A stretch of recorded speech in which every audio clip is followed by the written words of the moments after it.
I remember thinking the worst part would be waking up from surgery alone. Turns out I was wrong.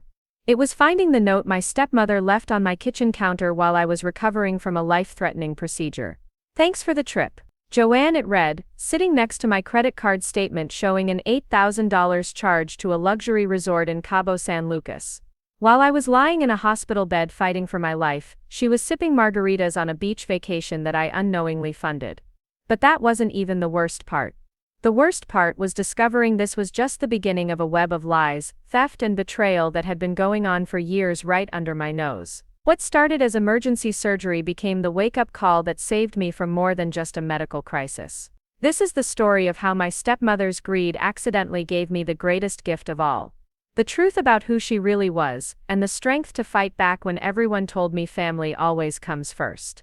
Before we jump back in, tell us where you're tuning in from, and if this story touches you, make sure you're subscribed, because tomorrow I've saved something extra special for you. I lived in Millbrook Heights, one of those suburban neighborhoods where everyone knew each other's business but pretended they didn't.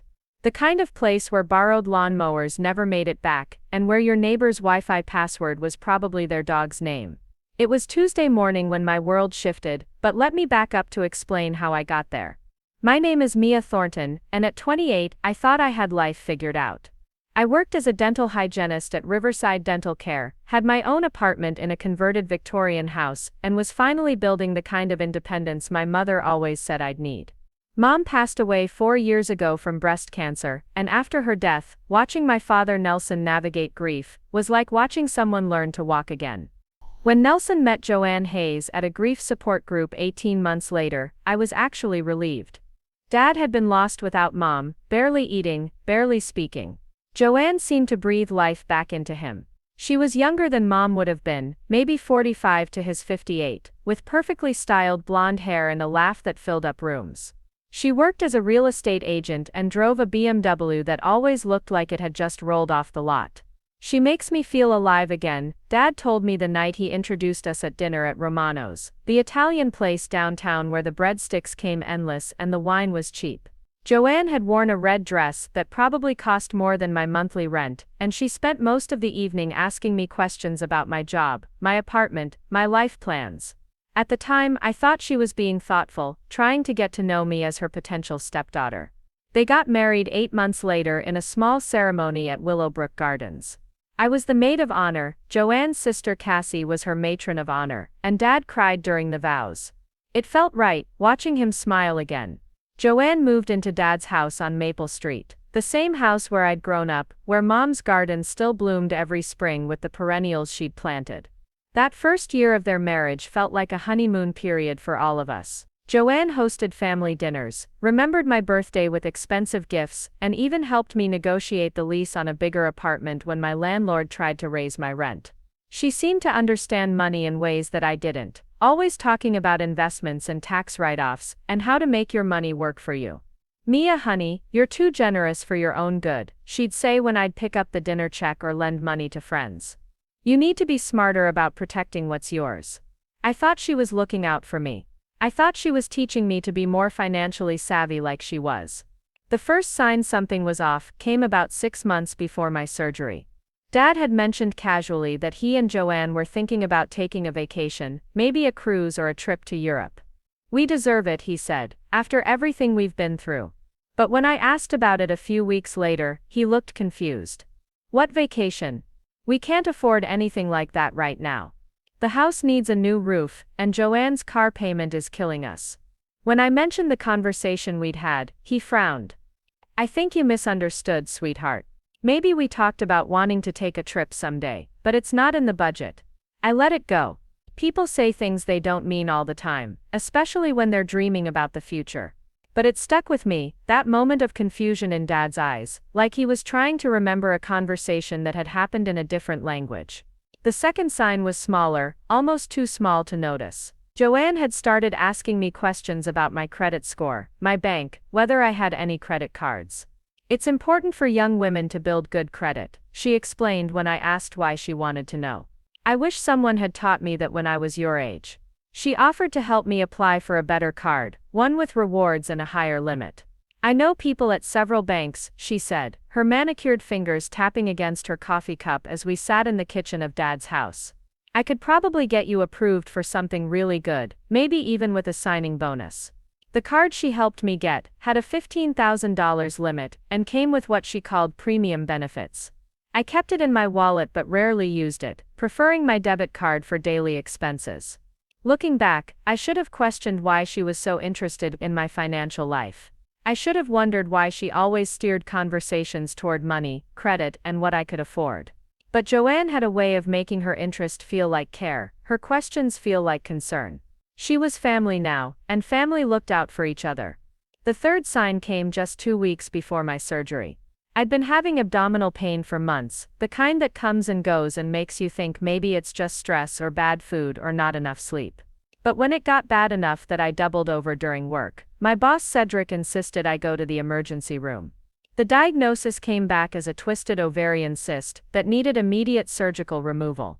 Not life-threatening if treated quickly, but serious enough that I couldn't wait. The surgery was scheduled for the following Thursday, and I'd need someone to drive me home and stay with me for at least the first night. Dad was supposed to be my ride, my caretaker, my emergency contact. We'd planned it all out, and Joanne had even offered to take time off work to help with my recovery. But 3 days before the surgery, Dad got called away on an emergency job. He worked for Patterson Construction, and when a job in Phoenix had a crisis that required his specific expertise, they needed him there immediately. "I'm so sorry, sweetheart," he said, his voice tight with stress over the phone. "I tried to get out of it, but they're saying it's either me or they lose the contract. I'll be back by the weekend, I promise." Joanne stepped right in. "Don't worry, Mia, I'll handle everything. I'll drive you to the hospital, wait during the surgery, and stay with you afterward. You're family, and family takes care of family." Her voice was warm, reassuring, exactly what I needed to hear when I was scared about going under anesthesia for the first time in my life. The night before surgery, Joanne came over to my apartment to help me prepare. She brought soup from the deli downtown, helped me pack a bag for the hospital, and sat with me while I filled out all the pre-operative paperwork. When the forms asked for emergency contacts and who had permission to make medical decisions if I couldn't, I listed Dad first and Joanne second. "Are you sure about that?" Joanne asked, reading over my shoulder. "Your dad's going to be in Phoenix and cell service can be spotty there. Maybe I should be first, just for tomorrow." It made sense. I switched the order, putting Joanne first and Dad second. At the time it felt like a practical decision made by someone who cared about me. Looking back, it feels like the moment I signed my own permission slip for betrayal. "I'll take good care of everything while you're sleeping," Joanne said, squeezing my hand as she tucked the paperwork into my hospital bag. "You just focus on healing. I'll handle all the rest." I went to bed that night feeling grateful for her presence in my life, thankful that Dad had found someone so caring and responsible. I had no idea that in less than 24 hours, she'd be sitting on a plane to Mexico with my credit card in her purse, and a plan that had been months in the making. The morning of surgery arrived gray and drizzly, typical Oregon weather that matched my nervous energy. Joanne picked me up at 6 a.m. sharp, looking put together even at that early hour in dark jeans and a cream-colored sweater. She'd brought coffee for herself and herbal tea for me, since I couldn't eat or drink anything after midnight. "Ready for this?" she asked as we drove through the empty streets toward Millbrook General Hospital. Her voice was cheerful, almost excited, like we were heading to a spa day instead of an operating room. "As ready as anyone can be for someone to cut them open," I replied, trying to joke away my nerves. "You're going to be fine," Joanne said, reaching over to pat my knee. "These doctors do this kind of surgery all the time. You'll be home before you know it, and I'll make sure you have everything you need." Preparing and narrating this story took us a lot of time, so if you are enjoying it, subscribe to our channel, it means a lot to us. Now back to the story. At the hospital, Joanne walked me through registration, helped me change into the hospital gown, and sat with me during the pre-op waiting period. She asked the nurses questions about the procedure, took notes about post-operative care instructions, and even remembered to ask about pain management options. She seemed so attentive, so present, so committed to being my advocate. "I love you, Mia," she said as they wheeled me toward the operating room. "Everything's going to be perfect." Those were the last words I heard before the anesthesia took hold. The last words from someone I trusted completely, someone I believed had my best interests at heart. When I woke up 4 hours later, groggy and sore but alive, Joanne was nowhere to be found. The nurse told me she'd left about an hour after my surgery started, saying she had to handle some urgent family business but would be back to pick me up the next day. She'd left her number and instructions that she'd check on me by phone that evening. I spent that first night in the hospital alone, watching bad TV, and trying not to think about how much my abdomen hurt. Joanne called around 8 p.m., her voice warm and concerned. "How are you feeling, honey? I'm so sorry I couldn't stay, but something came up with Cassie that I had to handle. Family emergency. You understand." Of course, I mumbled, still foggy from pain medication. "Is everything okay?" "Oh, it will be," she said, and I could hear what sounded like music and voices in the background. "I'll be there first thing in the morning to take you home. Get some rest."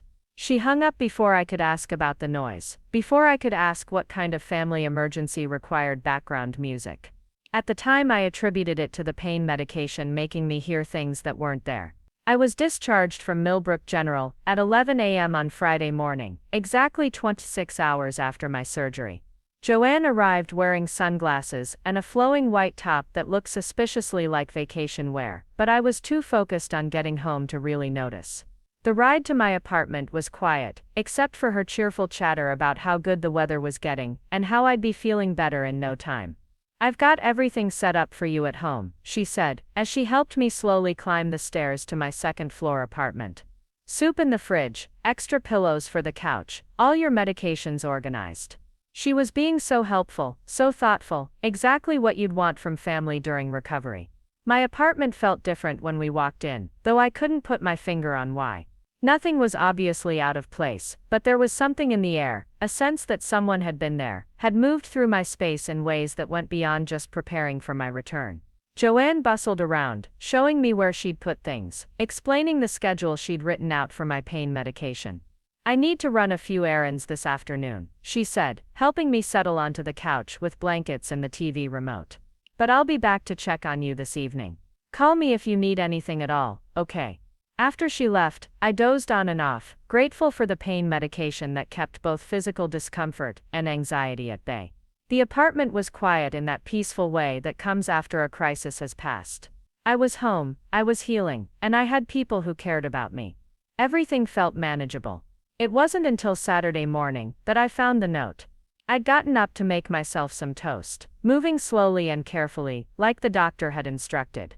The kitchen counter was clean, except for a small piece of paper folded in half, positioned right next to where I always kept my mail. My name was written on the outside, in Joanne's distinctive handwriting, the letters perfectly formed, like she'd taken her time. Inside, in that same careful script, were 5 words that didn't make sense. "Thanks for the trip." Joanne, I read it 3 times before the words began to register. Trip? What trip? I'd been in surgery and recovery. Joanne had been handling a family emergency with her sister. No one had been on any trip. The note felt like a piece of mail delivered to the wrong address, meant for someone else's life. I set the note down and continued making my breakfast, assuming it was some kind of inside joke I wasn't getting, or maybe a reference to something she'd mentioned that the pain medication had wiped from my memory. But the words kept circling in my mind as I ate my toast. "Thanks for the trip." That's when I decided to check my mail, which was sitting in a neat pile on the kitchen table. Bills, advertisements, a get-well card from my coworker Cindy, and there at the bottom of the stack, my credit card statement. The one for the card Joanne had helped me get, the one with the premium benefits that I barely used. I almost didn't open it. I knew what my balance should be, close to zero, maybe a small charge from the pharmacy or grocery store. But something about that note, about the way Joanne had positioned it right next to my mail, made me tear open the envelope. The first thing I saw was the balance. $8,247.63. I stared at the number, certain there had been some mistake. I hadn't spent $8,000 on anything. I hadn't spent $800 on anything. The largest purchase I'd made in months was a new pair of work shoes for $49. My hands started shaking as I scanned the list of charges. There it was, dated 3 days ago, the day of my surgery. Cabo Paradise Resort and Spa, Cabo San Lucas, Mexico. $7,850. Below that airline is flight booking, $397.63. The charges had been made while I was unconscious on an operating table. I read the statement again, looking for some explanation that would make this make sense. Maybe it was identity theft.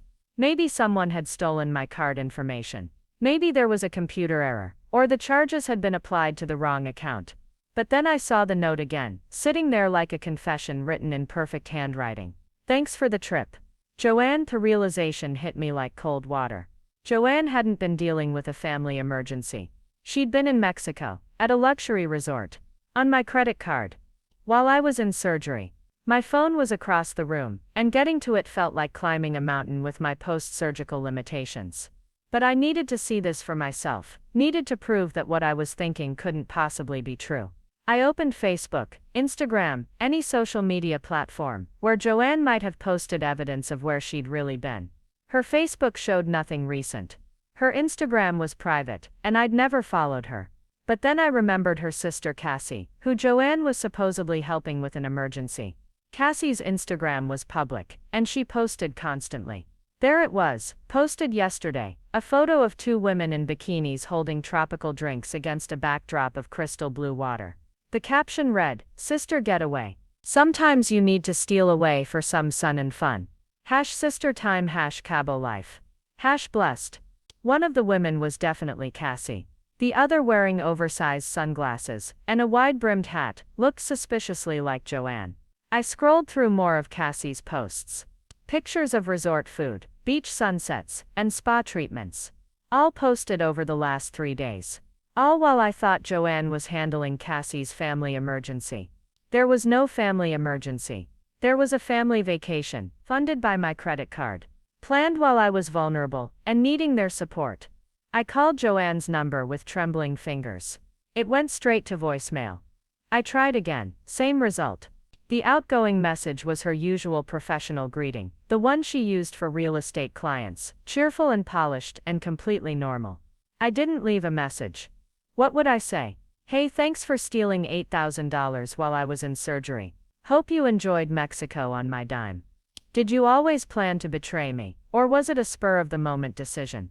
Instead, I called my father. He answered on the second ring, his voice warm with concern.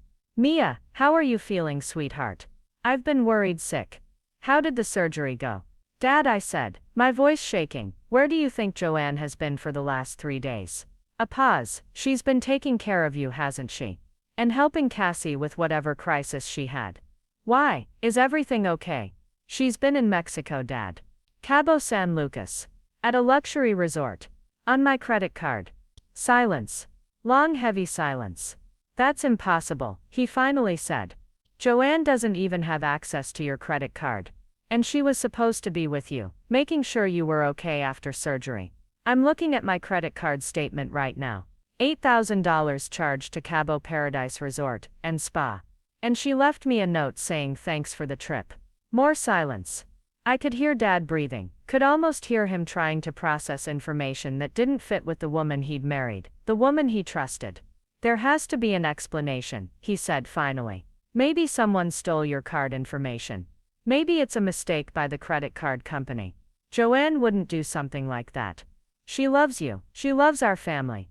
Dad, I'm looking at pictures of her on the beach. Posted by Cassie. They're both there, both in Mexico, both having the time of their lives while I was recovering from surgery alone. I need to call Joanne, he said, his voice tight. I need to hear her side of this. There has to be a reasonable explanation. After we hung up, I sat on my couch holding the credit card statement and the note, these 2 pieces of paper that had just rewritten everything I thought I knew about my stepmother. The woman who had helped me get this credit card, who had been so interested in my financial life, who had positioned herself as my emergency contact and medical advocate. She hadn't just betrayed my trust, she'd planned it. She'd set it up months in advance, getting access to my financial information, positioning herself to be alone with my belongings while I was unconscious. This wasn't a crime of opportunity. This was premeditated theft, disguised as family care. My phone buzzed with a text message. For a moment I thought, it might be Joanne with some explanation, some apology, some acknowledgement of what she'd done.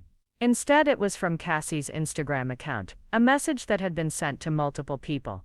Thanks to everyone who made our impromptu sister trip possible. Sometimes the universe just provides exactly what you need when you need it most. Grateful #. Blessed sister bond.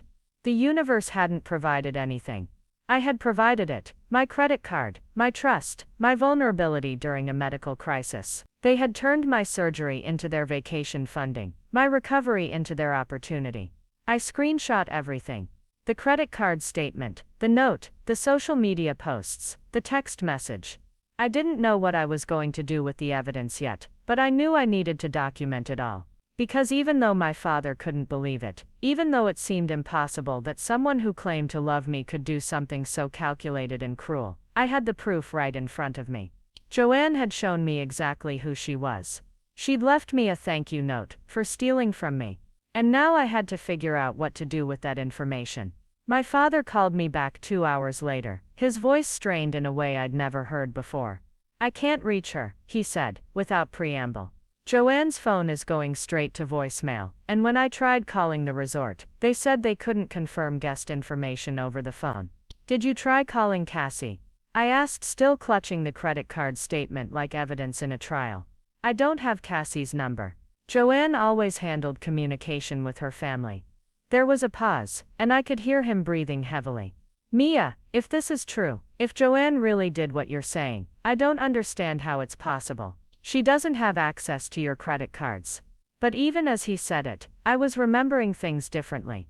The evening before my surgery, when Joanne had helped me pack my hospital bag, she'd insisted on organizing my wallet, making sure I had my insurance cards easily accessible.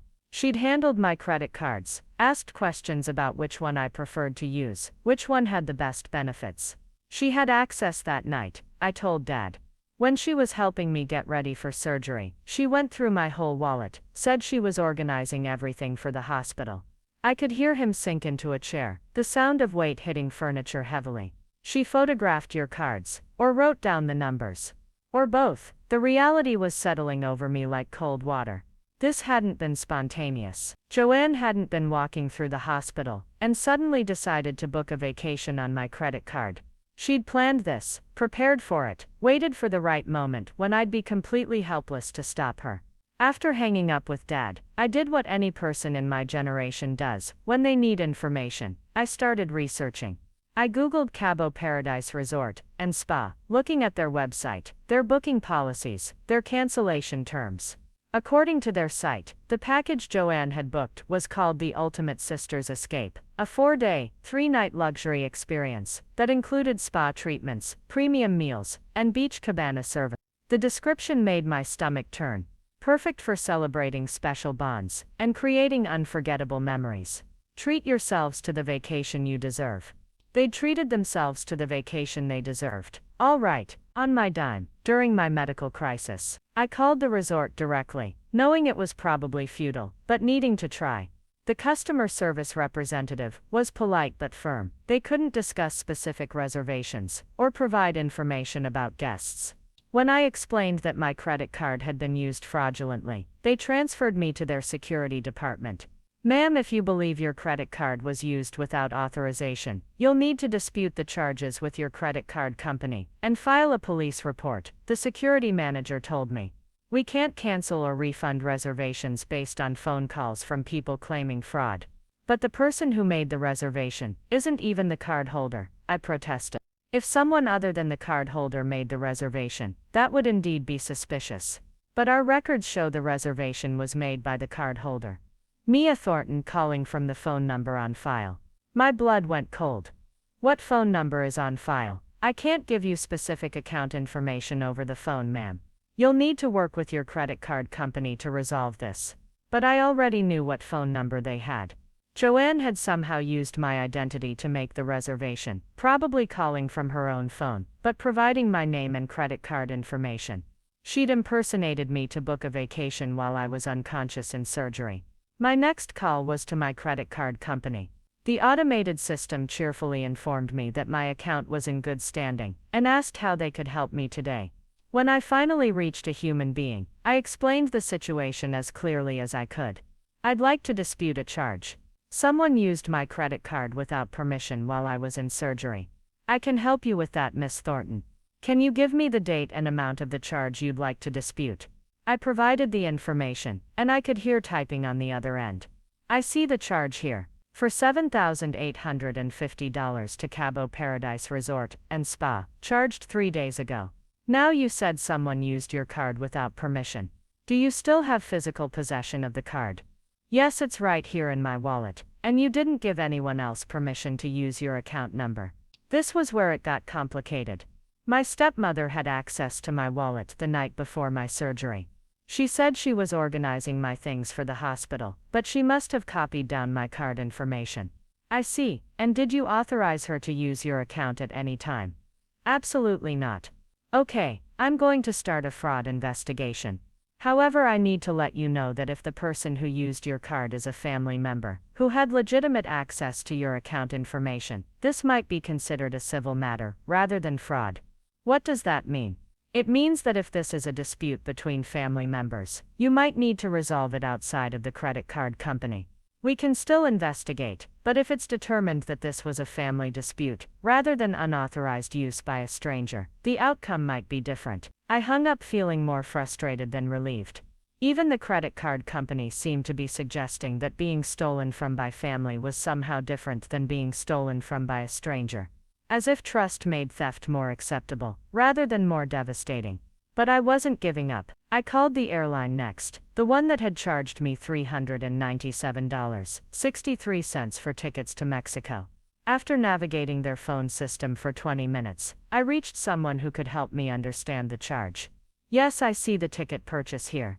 2 tickets from Portland to Cabo San Lucas, purchased 3 days ago for travel that same day. 2 tickets? Yes, ma'am. Both tickets were purchased under your name and credit card, but they were issued for Joanne Hayes and Cassie Finch. So not only had Joanne used my credit card to book her vacation, she'd used my identity to purchase airline tickets for herself and her sister. This wasn't just theft, it was identity fraud. Can you tell me what time these tickets were purchased? I heard more typing. The purchase was made at 7:23 a.m. on Thursday morning.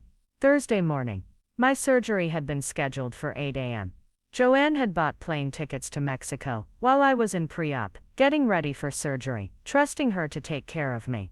The timeline was becoming clear. She'd organized my wallet Wednesday night, copying down my credit card information. Thursday morning, while I was getting prepped for surgery, she'd booked a luxury vacation for herself and her sister. She'd stayed just long enough to make sure I was safely under anesthesia, and couldn't stop her, then left the hospital and headed to the airport. She'd planned the entire thing around my surgery. My medical crisis had been her vacation opportunity. I spent the rest of Saturday documenting everything I could find.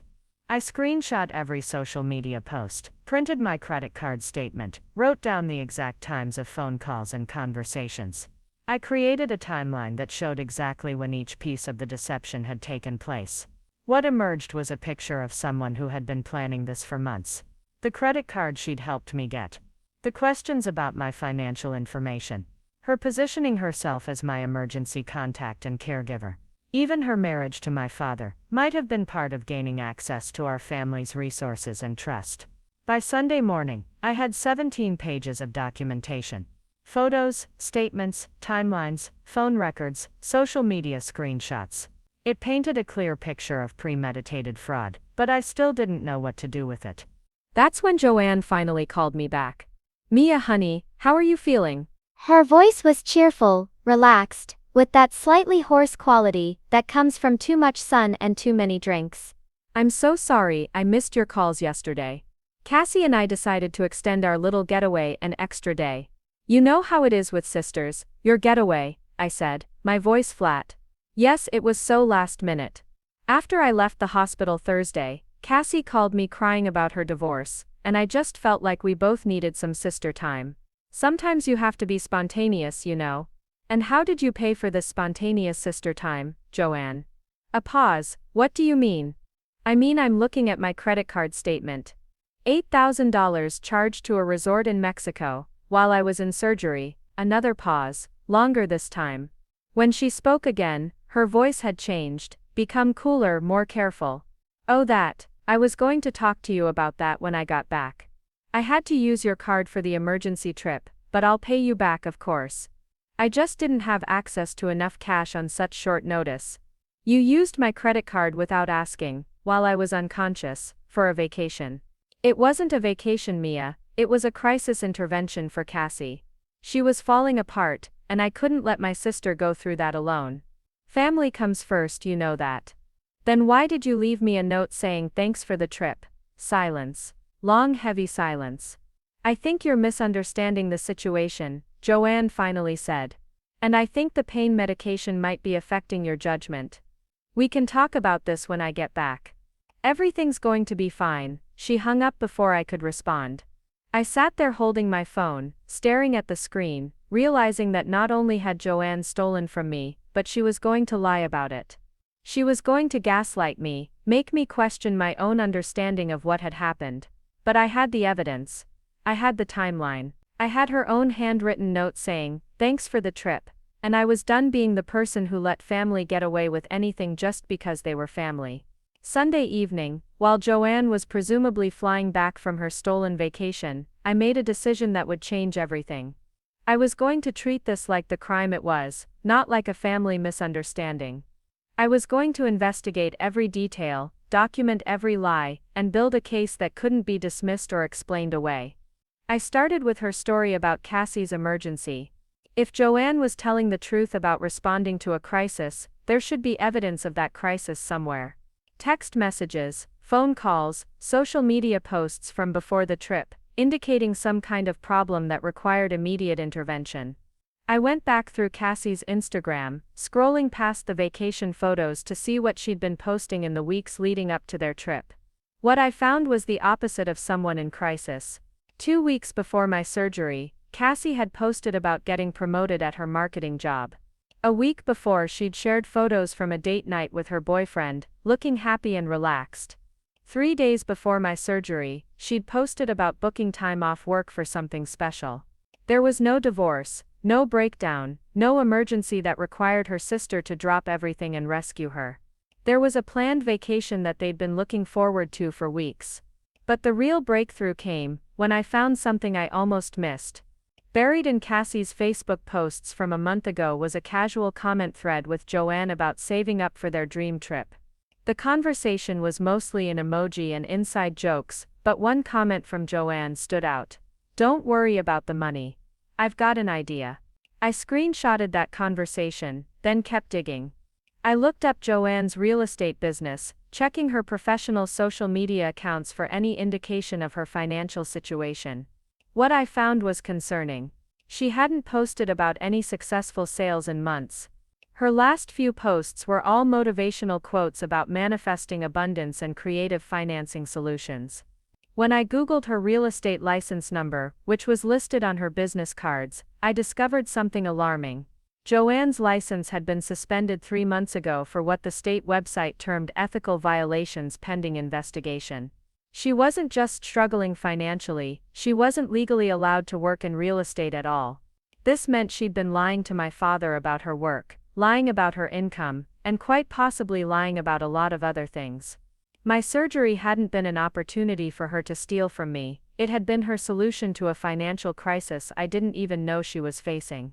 I called the Oregon real estate agency Monday morning, pretending to be a potential client checking on an agent's credentials. The woman who answered was professional but direct. "I can confirm that Joanne Hayes's license is currently suspended pending the outcome of an investigation into client fund misappropriation," she told me. The suspension began 3 months ago, and remains in effect, client fund misappropriation. Joanne had been stealing from her real estate clients too. This wasn't her first time stealing, it was just her first time stealing from family. I hung up and immediately called my father at work. He answered on the first ring, his voice tense with worry. "Mia, have you heard from Joanne? She was supposed to be back last night, but she never came home. I've been calling her all morning. Dad, we need to talk, can you come over after work? There's more to this than just the credit card thing." "What do you mean more?" "I mean Joanne's been lying to you about a lot of things. Her job, her money, probably everything. This isn't just about stealing from me. That evening, Dad sat at my kitchen table while I spread out everything I'd discovered. The credit card statements, the social media screenshots, the timeline of lies, and the information about her suspended real estate license. He looked older as he read through each piece of evidence, his face aging years in the span of an hour. She told me she was having her best sales quarter ever, he said quietly, staring at the license suspension notice. She said the BMW payment was no problem because of all the commissions coming in. Dad, when's the last time you saw actual evidence of her income? Pay stubs, bank statements, commission checks. He was quiet for a long time. She said she kept her business finances separate. Said it was cleaner for tax purposes.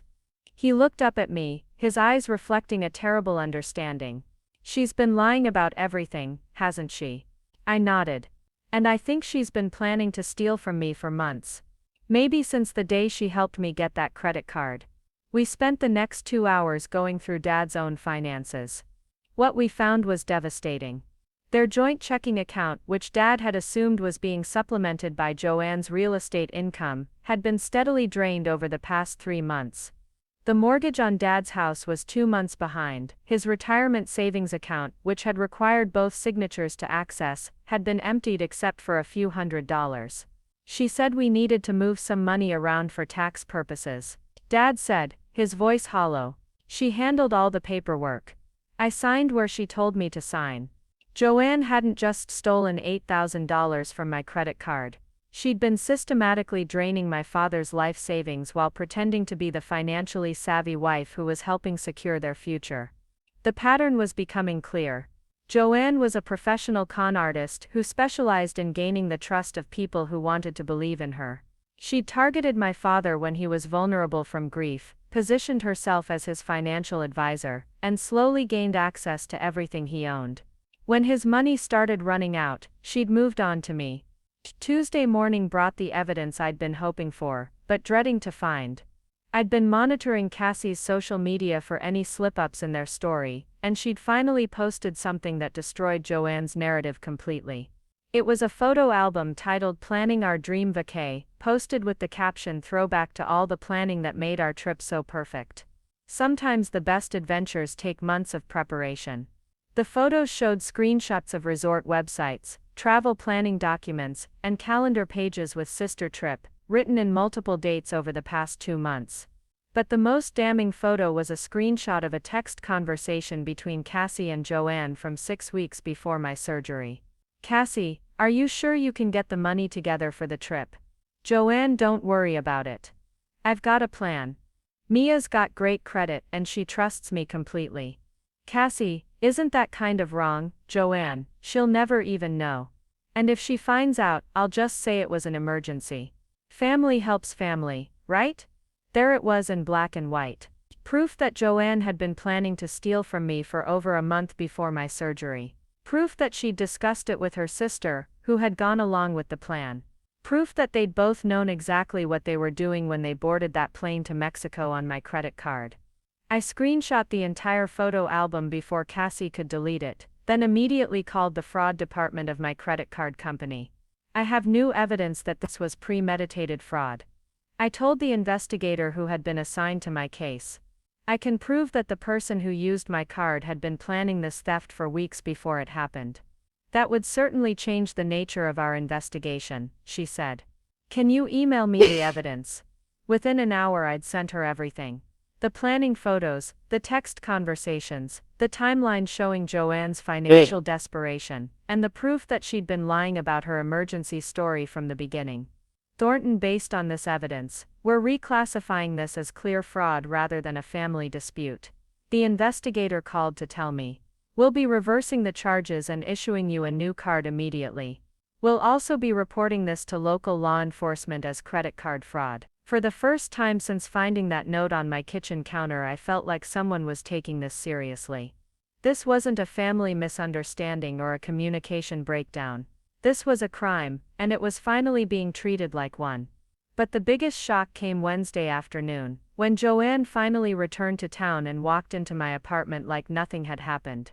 I heard her key in the lock, A key I'd given her months ago in case of emergencies.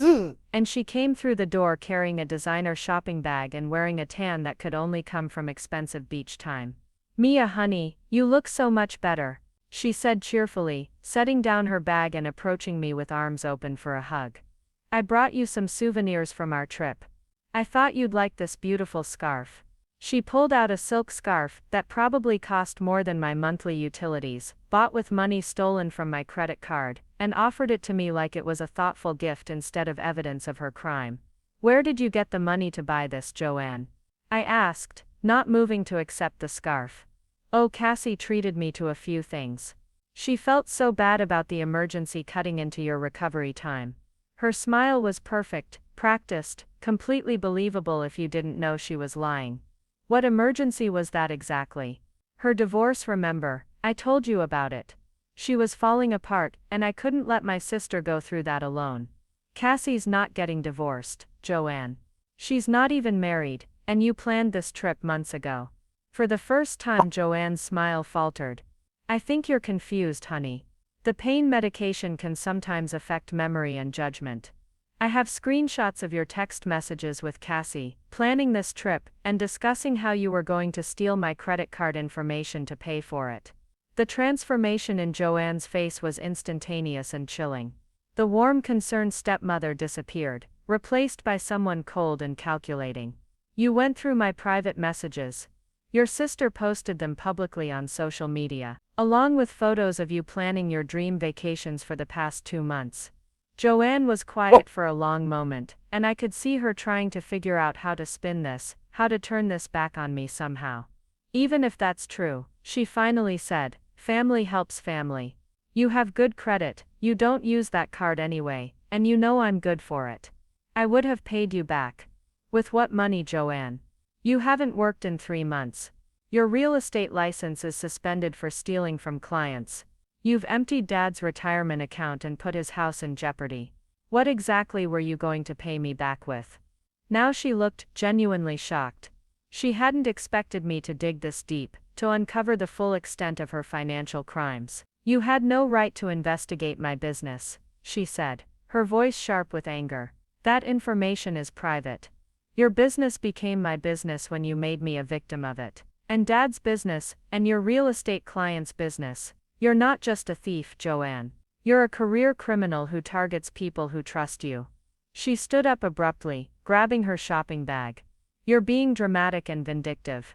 I made one mistake in a moment of crisis, and you're trying to destroy my life over it." "One mistake? You've been planning this for months. You've been stealing from Dad for months. You've been lying about everything for months. This isn't a mistake, it's a pattern." "Well, it doesn't matter what you think you can prove," she said, heading toward the door. "Nelson will never believe you over me. He loves me and he'll forgive me anything, because I make him happy in ways your mother never could." It was a calculated cruelty, designed to hurt me where she knew I was vulnerable. But instead of pain, I felt clarity. She'd just shown me exactly who she was when she felt cornered. Someone who would weaponize my grief over my mother to protect herself. "Get out of my apartment, Joanne. And leave my key." She threw the key on my coffee table and walked out, slamming the door behind her. But I was ready for whatever came next, because I had something she didn't. The truth, documented and irrefutable. And I was going to use every piece of it. The call from my father came at 6:30 that evening, less than 2 hours after Joanne had stormed out of my apartment.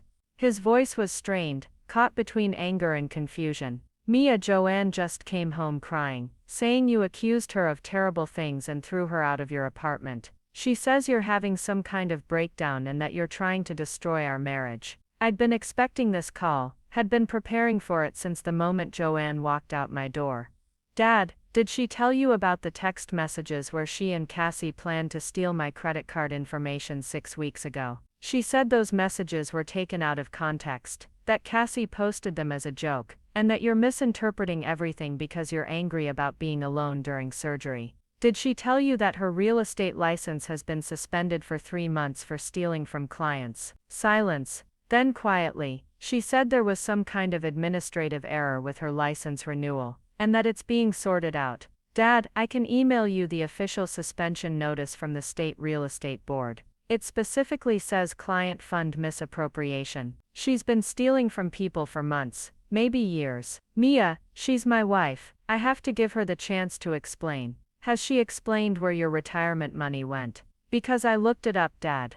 The account that had $47,000 in it 3 months ago. It has $300 left. The silence stretched so long I thought the call had dropped. When Dad finally spoke, his voice was barely a whisper. How did you know about the retirement account? Because when someone steals from you, you investigate everything. And what I found is that Joanne has been systematically stealing from you since the day you married her. The house payments, the retirement account, probably everything else. She's been using you the same way she used me. But she loves me, he said, and the vulnerability in his voice broke my heart. She makes me feel alive again. She wouldn't. Dad, I need you to listen to me very carefully. People who love you don't steal your life savings. People who love your daughter don't steal from her while she's in surgery. Joanne is a con artist, and we've both been her victims. I could hear him crying, soft sounds that he was trying to muffle. My strong, capable father, who had raised me alone after Mom died, was falling apart as he realized that the woman he'd trusted with his heart and his future had been systematically destroying both. What do I do, Mia? If what you're saying is true, I've lost everything. The house, the retirement, my savings. I'll have to work until I die. No, Dad, we're going to fight this. We're going to get back everything we can, and we're going to make sure she can't do this to anyone else. How? We're going to file criminal charges. For fraud, for theft, for identity theft. And we're going to divorce her and go after her in civil court, for every penny she stole. The next morning, Dad and I met at the Millbrook Heights Police Department. Detective Zephyr Stone was assigned to our case, a middle-aged woman with graying hair and eyes that had seen too much, but still held compassion. She listened to our story without interruption, taking notes as we laid out the timeline of Joanne's crimes. This is definitely criminal fraud, Detective Stone said when we finished. The premeditation you've documented, the identity theft for the airline tickets, the ongoing theft from your father's accounts. We're looking at multiple felony charges. What happens now? I asked. Now we build the case. I'll need copies of all your documentation, and I'll be interviewing Joanne and her sister. Fair warning though, people like this don't usually confess, and they're often very convincing when they claim to be victims themselves. She was right. When the police contacted Joanne for an interview, she showed up with a lawyer and a story that painted me as a vindictive stepdaughter who was trying to break up her father's happy marriage. My client was dealing with a family emergency. Her lawyer explained to Detective Stone, according to the report we received later, she made an error in judgment by using Miss Thornton's credit card without explicit permission, but there was no criminal intent. This is a civil matter between family members, not a criminal case, and the premeditation evidenced by the text messages planning the trip. Detective Stone had asked. Those messages have been taken out of context. My client and her sister often discuss vacation plans they can't afford.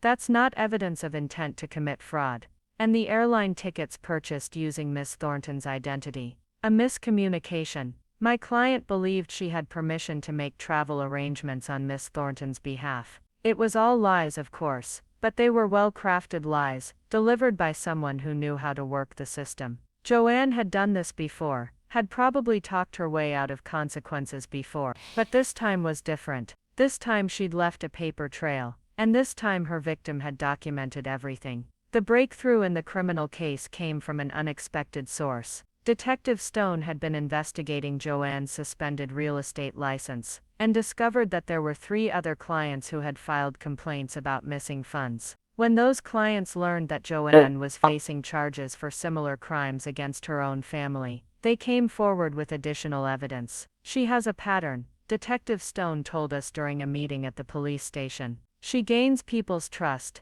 gets access to their financial information, and then gradually drains their accounts, while maintaining her innocence. You're not her first victims, and you probably wouldn't have been her last. The district attorney's office decided to prosecute, based on the overwhelming evidence of premeditated fraud. Joanne was arrested at Dad's house on a Thursday morning, charged with multiple counts of fraud, identity theft, and grand theft. I wasn't there when it happened, But Dad called me afterward, his voice shaky but relieved. She kept saying it was all a misunderstanding, he told me. Even when they were putting the handcuffs on, she was insisting that she could explain everything if people would just listen to her. How are you doing, Dad? I don't know. Relieved, I think, and angry, and sad. I loved her, Mia. I really believed she loved me too. She loved what you could give her, I said gently. Your trust, your money, your social standing. But that's not the same thing as loving you. That afternoon, I received a call from Cassie. Her voice was nervous, apologetic, completely different from the confident woman I'd seen in vacation photos. Mia, I know you probably don't want to hear from me, but I need to tell you something. About Joanne, about what really happened. I'm listening. She told me you were rich, that you'd never miss the money, that you owed the family anyway, because your dad was supporting her, and she was supporting you. She made it sound like you were all taking care of each other. I wasn't taking care of anyone, Cassie. I was the one being stolen from. I know that now, and I know I should have questioned it more, should have realized how wrong it was. But Joanne has a way of making things sound reasonable when they're not. Are you willing to testify about what she told you? About how she planned the whole thing? Yes, I'll tell them everything.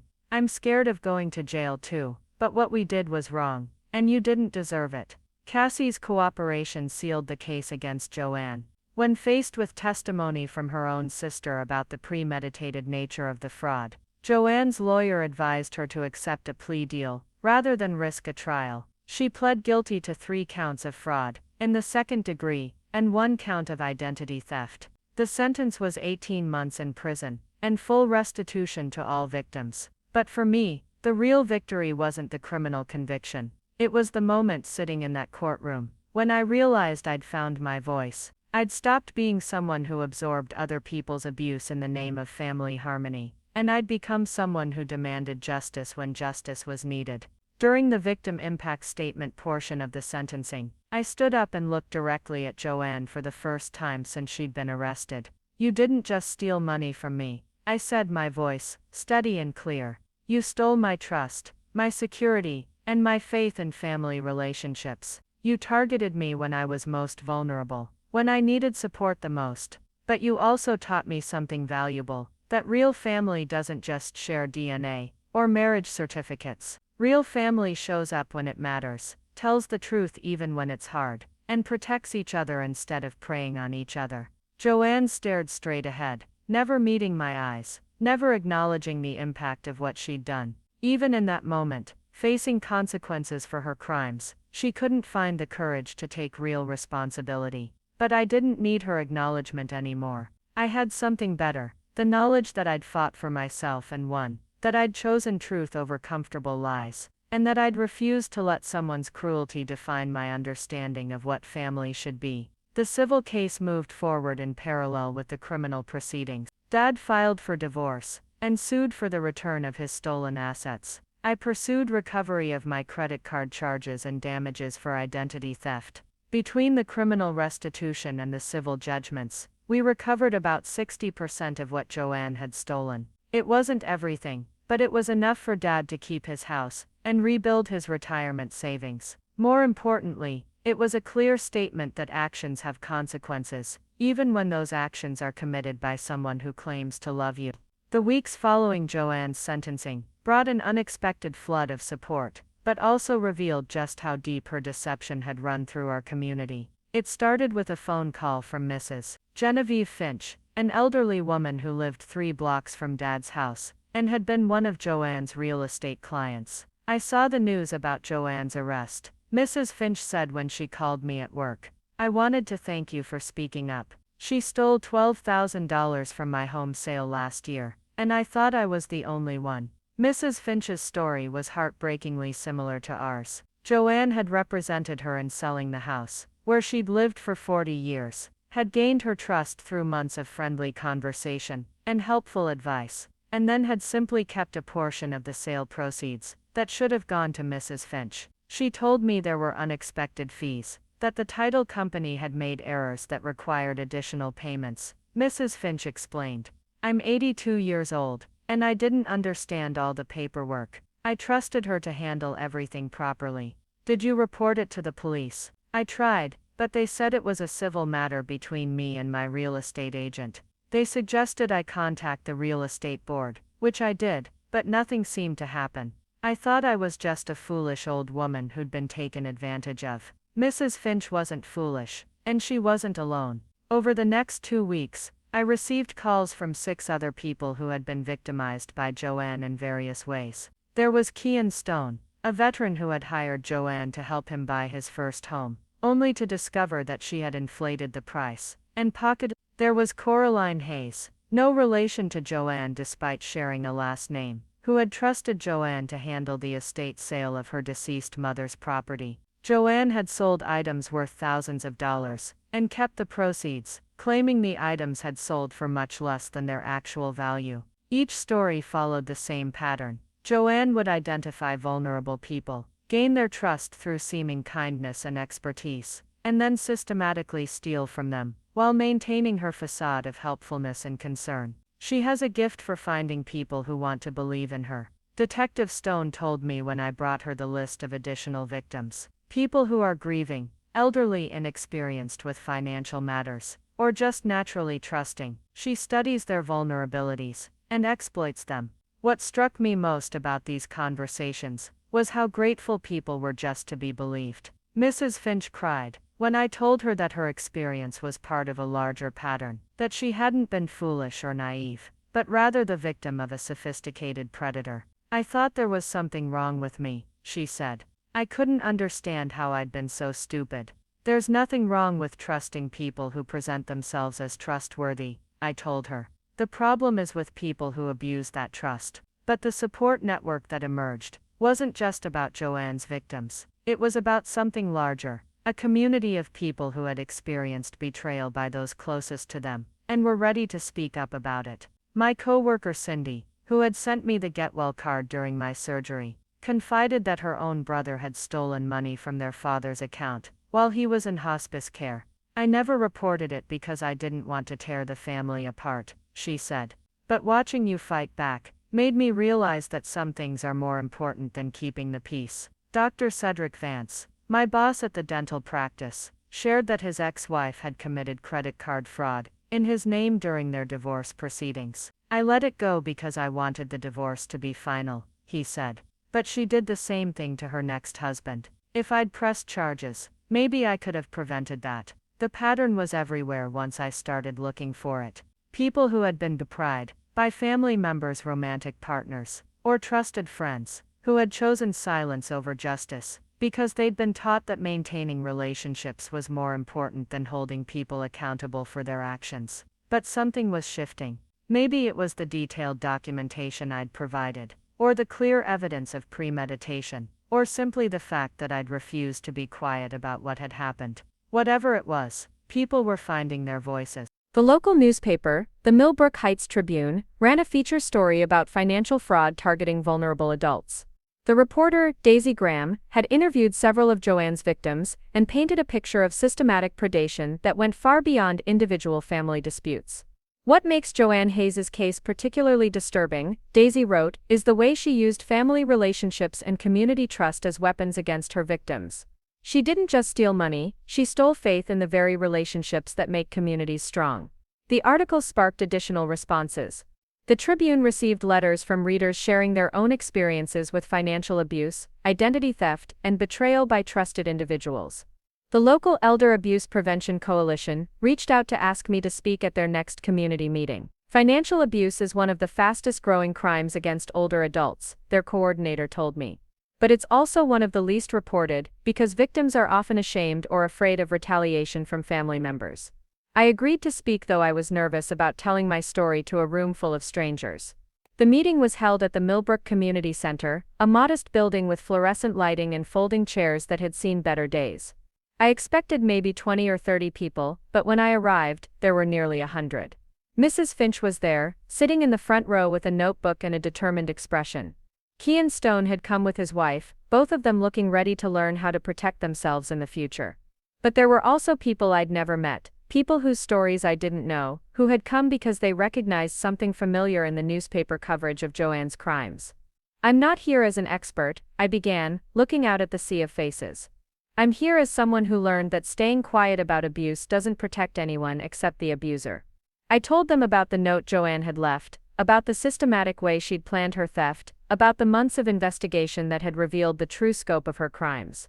But mostly I talked about the choice between comfortable silence and difficult truth. For a long time I thought that being a good family member meant accepting whatever treatment I received without complaint, I said. I thought that fighting back would make me the bad person, the one who was causing drama and breaking up the family. An elderly man in the third row nodded vigorously. A woman near the back wiped her eyes with a tissue. But I learned something important: families that can only stay together through silence and tolerance of abuse aren't really families at all. They're just groups of people held together by fear and habit. The questions that followed were heartbreaking and illuminating. How do you know when someone's financial help crosses the line into theft? What do you do when the person stealing from you is also the person everyone else sees as helpful and caring? How do you report crimes committed by people you love? The hardest part, said a woman named Cindy Reed, is that they make you feel like you're overreacting. Like you're being selfish for caring about money when they need help. That's part of the manipulation, I replied. They reframe theft as borrowing, fraud as family help, and your objections as selfishness. But needing help doesn't give anyone the right to steal, and being family doesn't mean you have to accept being victimized. After the formal presentation, people stayed for another hour, sharing stories and advice, exchanging phone numbers and email addresses. Mrs. Finch organized an informal support group for people dealing with financial abuse by family members. Kean Stone started an online forum for sharing information about suspicious real estate practices. But the most significant development came 3 days later, when Detective Stone called with unexpected news. We've been contacted by law enforcement agencies in 3 other states, she told me. Joanne Hayes isn't her real name, and she's been running similar scams for at least a decade. The woman I'd known as my stepmother was actually someone named Joanne Martinez, who had been using false identities and fabricated backgrounds to target vulnerable people across the Pacific Northwest. She'd been married 4 times before my father, always to widowed or divorced men with assets and children, who might be trusting enough to give her access to financial information. Each time she'd drain whatever resources she could access, then disappear when people started asking questions. Detective Stone explained. Your father was probably intended to be a temporary stop, but your surgery created an opportunity she couldn't resist. The news was devastating for Dad, who had believed he'd found genuine love and companionship after years of loneliness. But it was also validating for everyone who had been victimized by her. This wasn't about personal failings or bad judgment. This was about a professional criminal who had made a career out of exploiting human vulnerability. The expanded investigation led to additional charges in multiple states. Other victims came forward, including 2 elderly men who had lost their homes and a woman who had been convinced to take out loans that Joanne then intercepted. She's looking at possibly 20 years in federal prison now. Detective Stone told me. The pattern of interstate fraud makes this a federal case, and the government takes this kind of systematic victimization very seriously. But beyond the legal implications, the investigation gave all of us something we hadn't expected. A network of people who understood what we'd been through, and were committed to preventing it from happening to others. Mrs. Finch and I started meeting weekly for coffee, not to rehash our victimization, but to plan community education programs. Kean Stone's online forum grew to include hundreds of members sharing information about suspicious financial schemes and red flags to watch for in relationships. The local bank where I did my business asked me to help design a workshop about protecting personal financial information. The hospital where I'd had my surgery invited me to speak to their social workers about recognizing signs of financial abuse in families. You've turned something terrible into something powerful, Cindy told me one day at work. You've given people permission to protect themselves. She was right, but it had taken me a while to see it that way. For months after Joanne's arrest, I'd focused on the damage she'd done, the trust she'd broken, the money she'd stolen. But gradually I began to see that the real story wasn't about what she'd taken from us. It was about what we'd built in response. The support network that emerged from our shared experience became stronger than any relationship Joanne had ever pretended to offer. Mrs. Finch became like a grandmother to me, offering wisdom and perspective that I'd missed since my mother's death. Kean Stone and his wife became family friends who checked in regularly and invited me to holidays. Detective Stone, who had initially just been doing her job, became an advocate who helped connect other victims with resources and support. Even Cassie, Joanne's sister, eventually reached out to apologize more fully and to share information that helped with the federal investigation. I spent years enabling her, Cassie told me during a long phone conversation. I knew something was wrong with the way she operated, but I told myself it wasn't my business. Watching you fight back made me realize that staying silent made me part of the problem. The community that formed around shared experience of betrayal was more honest, more authentic, and more supportive than any relationship based on the false kindness that Joanne had offered. These were people who showed up because they chose to, not because they wanted something from me. They were people who told the truth even when it was uncomfortable, who supported justice even when it was inconvenient, and who understood that real care sometimes means saying difficult things instead of just offering empty reassurance. By the 6-month anniversary of my surgery, the date that had once represented the worst betrayal of my life, I was surrounded by a chosen family that had grown out of shared commitment to honesty and mutual protection. It wasn't the family I'd expected to have, but it was the family I'd needed all along. The turning point came on a Tuesday morning in November, exactly 8 months after I'd found that devastating note on my kitchen counter. I was getting ready for work when my phone rang with a call from Detective Stone. "Mia, I wanted to give you a heads up before you see it on the news," she said, her voice carrying a mixture of satisfaction and relief. Joanne Martinez just pled guilty to federal fraud charges in 3 states. She's looking at 15 years minimum, possibly 25 with the pattern enhancement. I sat down heavily on my couch, still in my work scrubs, trying to process what this meant. She took a plea deal. Her federal public defender convinced her that fighting it would only result in a longer sentence. The evidence from all the states was overwhelming, and more victims keep coming forward every week. We're up to 37 confirmed cases now. 37 families whose lives had been turned upside down by someone they trusted. 37 people who had experienced the same shock and betrayal I'd felt when I found that credit card statement. But now, finally, there would be consequences that matched the scope of the damage. What happens to the restitution payments? I asked. Those continue regardless of her plea. In fact, with the federal conviction, there are additional asset recovery programs that might help victims get more of their money back. It's not guaranteed, but it's more than we had before. After I hung up, I called Mrs. Finch to share the news. Her response was immediate and powerful. "Thank you," she said, her voice thick with emotion, "not just for telling me about the plea, but for fighting in the first place. If you hadn't documented everything so carefully, if you hadn't been willing to press charges, she would still be out there hurting people." Mrs. Finch was right, but it had taken me months to understand the full impact of choosing to fight back instead of staying silent. The ripple effects had reached far beyond my own case. The story of Joanne's federal conviction made national news, picked up by several major outlets as an example of how financial predators target vulnerable populations. The coverage brought attention not just to her specific crimes, but to the broader issue of financial abuse within families and communities. I started receiving calls from journalists, victim advocates, and law enforcement agencies across the country. A producer from a true crime podcast reached out about featuring our case. A documentary filmmaker wanted to interview me about the psychological tactics used by long-term financial predators. But the most meaningful response came from ordinary people who recognized their own experiences in our story. Sarah, a nurse from Portland, emailed to tell me that reading about our case had given her the courage to report her ex-husband for identity theft. "I thought because we'd been married, it didn't count as a real crime," she wrote.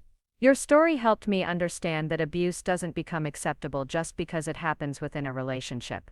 Marcus, a college student from Eugene, called to thank me for speaking publicly about being manipulated by a family member.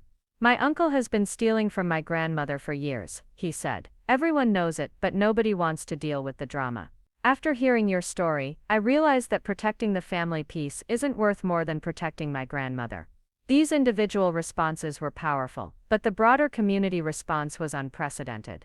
The Millbrook Heights City Council passed a resolution declaring November Financial Abuse Awareness Month, with educational programs in schools, community centers, and senior facilities throughout the city.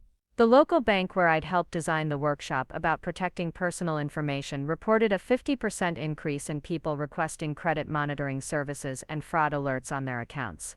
"Your case study opened people's eyes to how sophisticated these schemes can be," the bank manager told me. The hospital where I'd had surgery implemented new protocols for verifying the identity of people claiming to be family members or emergency contacts. We realized that medical crises create opportunities for financial predators, the chief social worker explained. Now we have safeguards in place to protect vulnerable patients. But perhaps the most significant change was in how people in our community talked about family loyalty and unconditional forgiveness. Before our case became public, there had been an unspoken understanding that family problems should be handled privately, that blood relations entitled people to unlimited second chances, and that victims who spoke up about abuse were somehow betraying important values. Now those conversations were changing. At the community center meeting where I'd first spoken about financial abuse, attendance had grown from my initial audience of 100 to over 300 people. The monthly support group that Mrs. Finch had started now met in 3 different locations to accommodate demand.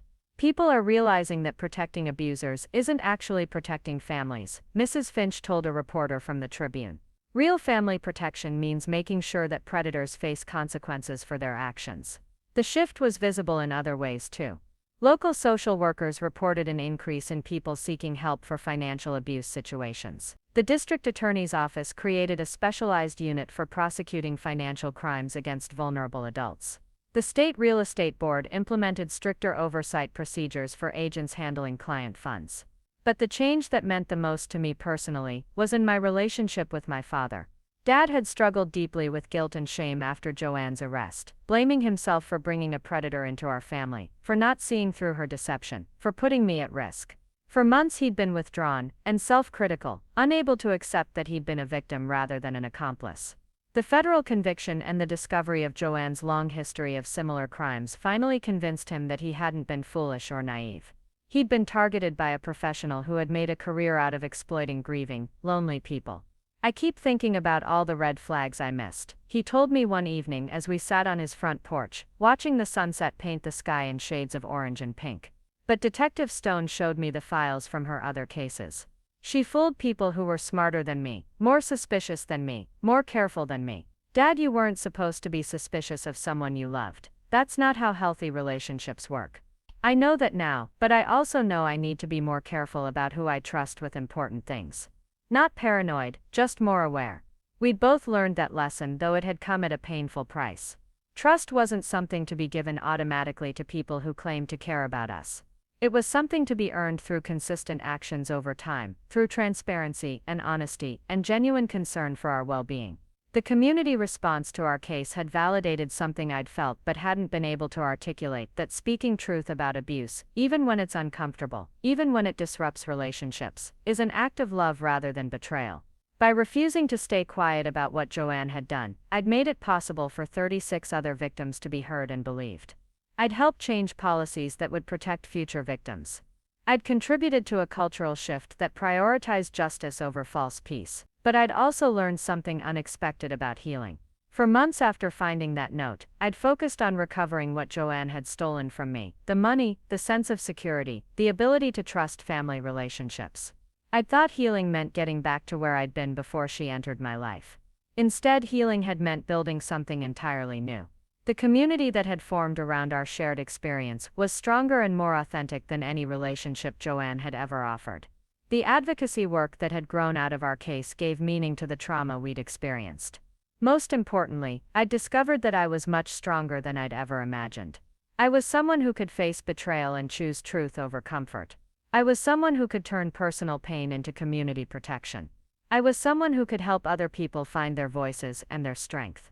The federal conviction meant that Joanne would spend the next 15 to 25 years in prison, unable to target new victims. But even if she'd never been caught, even if justice had never been served, the process of fighting back had already given me something invaluable. It had given me myself, not the person who absorbed abuse in the name of family harmony, but the person who demanded justice when justice was needed, who protected the vulnerable instead of enabling the predators, and who understood that real love sometimes requires difficult conversations and hard boundaries. The day after the federal conviction was announced, I received a card in the mail from Cassie, Joanne's sister. Inside was a simple message: "Thank you for being braver than I was. Because of you, my sister can't hurt anyone else." It was the acknowledgement I'd never expected to receive, and it completed something important for me. This hadn't just been about holding one person accountable for her crimes. It had been about creating a community where accountability was possible, where victims were believed and supported, and where speaking truth was recognized as an act of courage rather than disloyalty. Standing in my kitchen, holding that card, I looked at the spot where I'd found Joanne's note 8 months earlier. The counter looked exactly the same, but everything else had changed completely. I was no longer the person who would have accepted that note as a family quirk or misunderstanding. I was no longer willing to prioritize other people's comfort over my own safety and well-being. I was no longer alone in recognizing that abuse disguised as love was still abuse. The community response to our case had proven that most people, when given the full truth about predatory behavior, chose to support victims rather than protect abusers. The cultural change we'd witnessed wasn't just about financial crimes, it was about a broader recognition that loyalty should flow toward justice, not toward people who exploit others' loyalty for personal gain. That realization filled me with something I hadn't felt since before my surgery. Optimism about the future. Not naive optimism that assumed people would always be trustworthy, but informed optimism based on the knowledge that communities could change, that voices could be heard, and that speaking truth could create safety for others. 1 year after finding that note on my kitchen counter, I stood in the same spot, but everything had changed. The apartment looked the same, but I was a completely different person. Where once I might have absorbed betrayal in silence, I now had the tools and community to demand justice. Where once I feared rocking the boat, I now understood that some boats need to be rocked. The final restitution check from Joanne's federal conviction had arrived that morning, bringing my total recovery to 87% of what she'd stolen. More importantly, it represented the end of her ability to hurt anyone else for the next 2 decades. Dad had used his recovered funds to secure his retirement, and had even started dating again, this time with a healthy skepticism balanced by genuine openness. "I'm not going to let one predator make me afraid of all relationships," he told me. "But I'm also not going to ignore red flags in the name of being trusting." The support group Mrs. Finch had started now operated in 12 communities across Oregon, helping hundreds of people recognize and respond to financial abuse. The online forum Key and Stone created had become a national resource, with law enforcement agencies using it to track patterns of fraud across state lines. But the transformation I'm most proud of isn't measured in recovered money or changed policies. It's measured in the voices that found strength to speak up, because they saw that speaking up was possible. 3 months ago, I received a call from a woman in Ohio, whose son-in-law had been stealing from her bank account. "I saw your interview on that podcast," she said, "and I realized I wasn't crazy for thinking this was wrong. I filed a police report yesterday." Last month, a college student emailed to tell me that my story had helped her recognize financial abuse in her roommate relationship. "I thought because we were friends, it couldn't be theft," she wrote, "but theft is theft regardless of the relationship." These individual victories matter, because they represent something larger. A cultural shift toward believing victims, supporting justice, and understanding that real love doesn't require accepting abuse. The person I am now would never have tolerated what Joanne did. But more importantly, the community that exists now wouldn't have allowed it to continue unchallenged. We built something together that's stronger than any individual predator, something that protects the vulnerable instead of enabling the exploitative. Sometimes the worst thing that happens to you becomes the catalyst for the best thing you ever do. Joanne's betrayal taught me that family isn't defined by blood or marriage certificates, but by who shows up with honesty, consistency, and genuine care. It taught me that my voice matters, that truth-telling is an act of courage, and that communities can change when individuals decide to stop accepting unacceptable behavior. Today I'm not just a survivor of financial abuse. I'm an advocate for justice, a voice for the voiceless, and proof that speaking truth creates safety for others.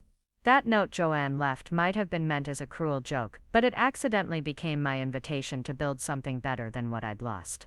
And for that transformation, I'm genuinely grateful. Up next, you've got 2 more standout stories right on your screen. If this one hit the mark, you won't want to pass these up. Just click and check them out. And don't forget to subscribe and turn on the notification bell so you don't miss any upload from us.